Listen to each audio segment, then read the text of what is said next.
అంబేద్కర్ కోనసీమ జిల్లా అమలాపురంలో బీజేపీ నాయకులు సంబరాలు చేసుకున్నారు. పశ్చిమ బెంగాల్, అస్సాం, పుదుచ్చేరి ఎన్నికల్లో బీజేపీ ఘన విజయం సాధించడంతో విజయోత్సవాలు జరుపుకున్నారు. 3 రాష్ట్రాల్లో ఎన్డీఏ విజయకేతనం సందర్భంగా అమలాపురంలోని గడియార స్తంభం సెంటర్లో బాణాసంచా కాల్చి బీజేపీ నాయకులు సంబరాలు చేసుకున్నారు. రాబోయే రోజుల్లో దేశవ్యాప్తంగా కమలం వికసిస్తుందంటూ నినాదాలు చేశారు. 5 రాష్ట్రాల్లో ఎన్నికలు జరిగినాయి. ఆ రిజల్ట్ ఈవేళ మనం అందరం చూసాం. ముఖ్యంగా అస్సాం రాష్ట్రం భారతీయ జనతా పార్టీ అత్యధిక మెజారిటీతో గెలిచింది. అలాగే పుదుచ్చేరి కూడా భారతీయ జనతా పార్టీ గెలిచింది.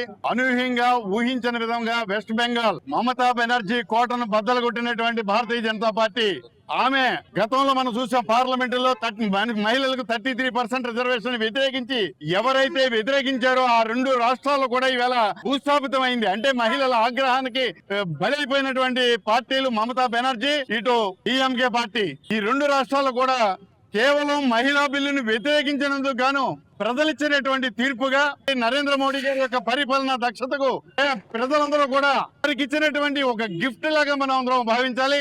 కేంద్ర ప్రభుత్వ పరిపాలన అద్భుతమైన పాలన, సామాన్య ప్రజానికానికి కూడా అన్ని ఫలాలు అందే విధంగా ప్రభుత్వం సాగిస్తున్నటువంటి ఈ పరిపాలనా విధానానికి ప్రజలందరూ కూడా ఏకధాటిగా ఈవేళ నరేంద్ర మోడీ గారు వారి యొక్క పరిపాలనని ఆశీర్వదించి ఈవేళ పశ్చిమ బెంగాల్లో మనకి ఈవేళ అత్యధిక మెజారిటీతో ఈవేళ పాలన సాగించడానికి మనకి ఈవేళ అవకాశం కలిగించింది.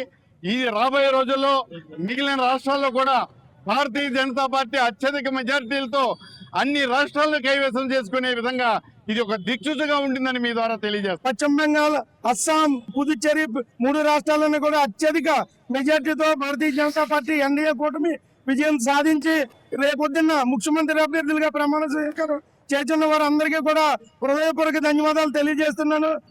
మమతా బెనర్జీ 3 సార్లు ప్రధానమంత్రి చేసి చాలా రాష్ట్ర ప్రజలకు ఎంతో ఇబ్బందులకు గురి చేసినటువంటి వ్యక్తి.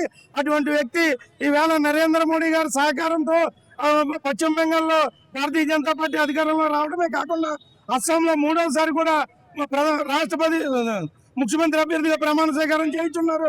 అలాగే ఈ రాష్ట్రంలోని దేశంలోని కూడా భారతీయ జనతా పార్టీ రాబోయే రోజుల్లో అధికారంలోకి వస్తుంది. అలాగే రాబోయే తెలంగాణలో కూడా భారతీయ జనతా పార్టీ అధికారంలోకి రాబోదు ఖాయం.